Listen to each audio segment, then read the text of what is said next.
known for courting controversy. Here to discuss is Nicholas Kristof, columnist for the New York Times. Nicholas, thank you for joining us. What do you think of Trump, his choice, Michael Flynn? You know, I'm saddened by it, actually. I mean, Mike Flynn is a fascinating figure because he was a first-rate general. He was very well regarded in the military.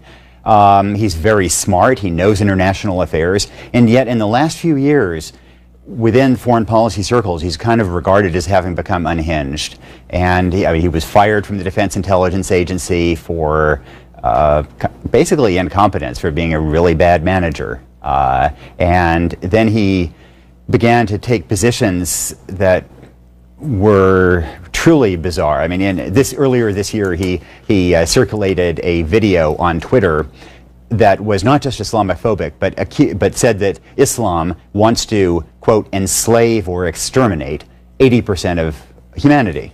Yeah. And this guy would be in the White House in charge of foreign policy. He also retweeted something that says the corrupt Democratic Party machine will do and say anything to get #NeverHillary into power. This is a new low. And then he tweeted this, shared a link from that user saying, saying implicated the USSR is to blame, not anymore Jews, not anymore. That was one of the things that he... You know, I mean, I've known national security He apologized advisors, for that and yeah. took it down, right? And of course, any one tweet, and everybody tweets stupid things sometimes, right. But there's been this pattern, and I've known national security advisors going back to the amazing Brent Scowcroft, a Republican. There were so many smart Republican strategists who would do a great job in that. Yeah. And then to pick somebody who I think is really regarded at this point within the foreign policy establishment as unstable, and to think of that person navigating a North Korea crisis or a China crisis in the South China Sea, is frightening. Yeah. So let's talk, because you said in the intelligence community, he is, has a somewhat of a complicated background, but for most of his military career, he's seen as an astute intelligence officer, willing to speak truth to power. He served multiple tours in Iraq and Afghanistan. But since he's retired, he has been a partisan flamethrower, calling President Obama a liar, Hillary Clinton a criminal. So the question is, which General Flynn will we see running the NSA? You know, I don't know. I mean, a few years ago, I would have thought he'd be great for the job. He reminds me a little bit of Dick Cheney, who right. earlier was very well regarded in foreign policy circles, really knew his stuff, and then somehow after 9/11 truly became a different Dick Cheney. And Mike Flynn has become a different, and it sure seems an unstable Mike Flynn. And yeah. I fear he is the one who would actually take charge in the White House. I'm going to put up something that Colin Powell said, because other generals have expressed concern about Flynn, about his appearance with Vladimir Putin, about his unrestrained political support of Trump. And here's what Colin Powell said about General Flynn in a quote from a hacked email. He said, Flynn got fired as head of DIA, abusive with staff, didn't listen, worked against policy, bad management, etc. He has been and was right-wing, nutty every since. He says, he means ever since.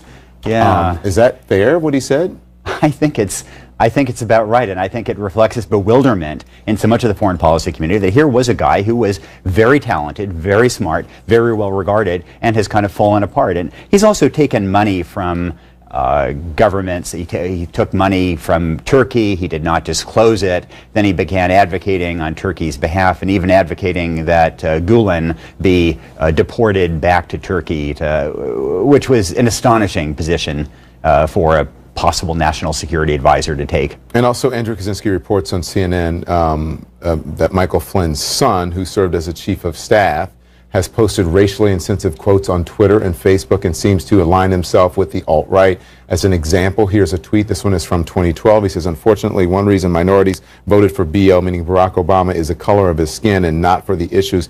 Election, #election 2012. What does that say? Does that say anything about General Flynn?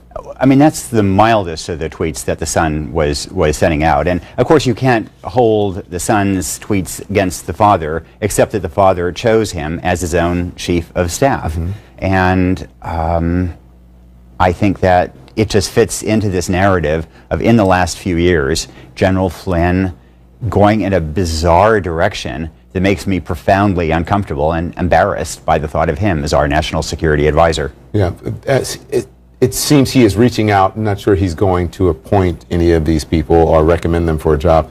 to some people who did not support him during the campaign. Does that give you any hope that? You know, one of the things that I was really dispirited by was Elliot Cohen, who was a distinguished Bush administration official, a conservative, a Republican, professor. He had earlier encouraged fellow Republicans to work for the Trump administration in hope, you know, to provide competent leadership. And he wrote an article in an op-ed in the Washington Post yesterday, essentially withdrawing that advice and saying that his own contacts with the Trump transition forces had made him feeling that they would compromise their integrity to do so.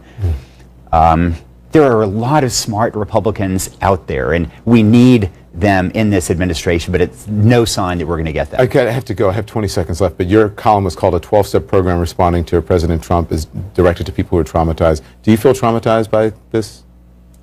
I am working through my own 12-step program and trying to stay